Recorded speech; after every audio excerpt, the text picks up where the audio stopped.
Central committee మెంబర్లు ఉన్న మీరు ఆ విషయాన్ని ఎప్పుడైనా చర్చించారు? చర్చించడం అనేది ఉందో ఒక రకంగా చెప్పాలంటే 2007 లోపట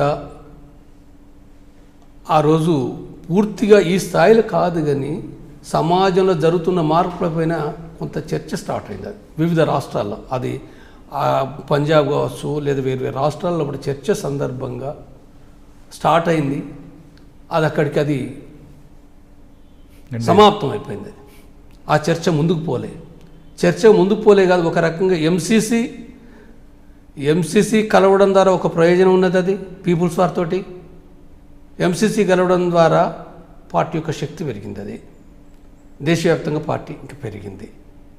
ఇది ఎంతైతే ఉందో ఒక నష్టం కూడా చెప్పాలనంటే ఒక నష్టం కూడా జరిగింది. కాంగ్రెస్లో ఆ రోజులో జరిగిన 2007 కాంగ్రెస్ లోపట అక్కడ చేసుకున్న ముఖ్యమైన నిర్ణయాల లోపట ఎంసీసీ అక్కడ మెజారిటీ అయింది ఆ ఓటింగ్లో. ఆ ఓటింగ్ ప్రకారంగా ఆ రోజు దానికంటే ముందు పీపుల్స్ వరకు ఉన్న అవగాహన భారతదేశం లోపల దళారీ బూర్జువా వర్గం అనేది ఉందో ఈ వ్యవస్థకు, ఈ రాజ్యానికి అది నాయకత్వం వహిస్తుంది, దాని పాత్ర పెరిగింది, భూస్వామ్య వర్గానికి సంబంధించిన దాన్ని తగ్గిపోతూ వస్తుందనే దాన్ని అది విశ్లేషించుకున్నది పీపుల్స్ వార్ పార్టీ. వాస్తవంగా పీపుల్స్ వార్ విశ్లేషించుకున్నది కూడా ఎక్కడి నుంచనంటే సునీతి ఘోష్, పశ్చిమ బెంగాల్ సంబంధించిన సునీతి ఘోష్ సిపిఎంఎల్ పార్టీ పూట పనిచేసిన నాయకుడు ఆయనే 1980లో పట్టినే భారత వ్యవస్థ ఎట్లుందనే విషయాన్ని ఆయన రాసింది. 80లో రాస్తే పీపుల్స్ వారు చాలా లేటుగా అధ్యయనం చేసి అది 98 వరకు తను గుర్తించింది. అది భూస్వామ్య వర్గం సంబంధించింది, అది క్షీణిస్తూ వస్తుంది అనే విషయాన్ని అది గుర్తించింది. 98లో రాసుకుంది. అది 2001 కాంగ్రెస్లో కూడా పీపుల్స్ వారు అది పాస్ చేసింది. అది ఈ పాస్ చేసిన విషయం తిరిగి 2007 ఎంసీసీ తోటి ఐక్య సందర్భంగా పీపుల్స్ వారు అవగాహన ఓడిపోయింది. అది ఎంసీసీ అవగాహన గెలిచింది. అక్కడ కారణం అంటే అక్కడ ఓటింగ్ జరుగుతుంది కదా, ఓటింగ్లో కూడా ఎంసీసీ సంబంధించిన ఓట్లు అధికంగా పడ్డప్పుడు అంటే ఎంసీసీ సంబంధించిన అవగాహన చాలా ఒక రకమైన పిడివాదంతో, సాంప్రదాయవాదంతో ఉన్న అవగాహన, ఎంసీసీకి సంబంధించిన అవగాహన. ఈ అవగాహన ఫలితంగా ఆ తర్వాత నుంచి 2007 నుంచి ఇప్పటికీ దాదాపు 10 సంవత్సరాలు దాటిపోయింది, 10-12 సంవత్సరాల పైన అయింది.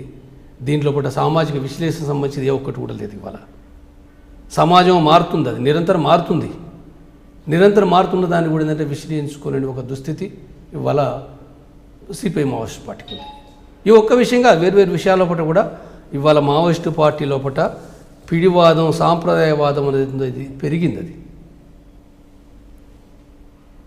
ఇది పరిష్కరించుకోకుండా మావోయిస్టు పార్టీ ముందుకు పోవడం అనేది అసంభవం. అది కూడా పార్టీ ఉంటుంది, పార్టీ వాళ్ళు వెంటనే ఎవరు నేను వచ్చినంత మాత్రానో లేదా సుధాకర్ లొంగిపోయినంత మాత్రానో పార్టీ ఇవాళ మొత్తంగానే దెబ్బతిన్నది. అది వెంటనే 6 నెలల్లో 3 నెలల్లో పార్టీని తుడిచిపెట్టుకోపోదు. అది పార్టీ ఉంటుంది, అది చాలా కాలం ఉంటుంది. అది వాళ్ళు స్ట్రగుల్ చేస్తారు, కానీ అనుకున్న ఆశయాన్ని సాధించడం లోపల అది ముందడుగు అడ్వాన్స్ అంటే ఎంత సీరియస్గా అయితే అడ్వాన్స్ కావాలో కాదు అది.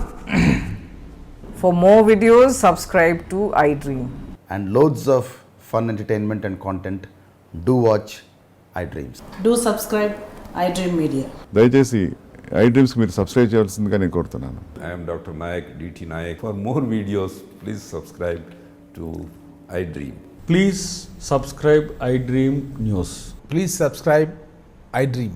Please subscribe iDreams. మీరు చూస్తున్నారు iDream న్యూస్.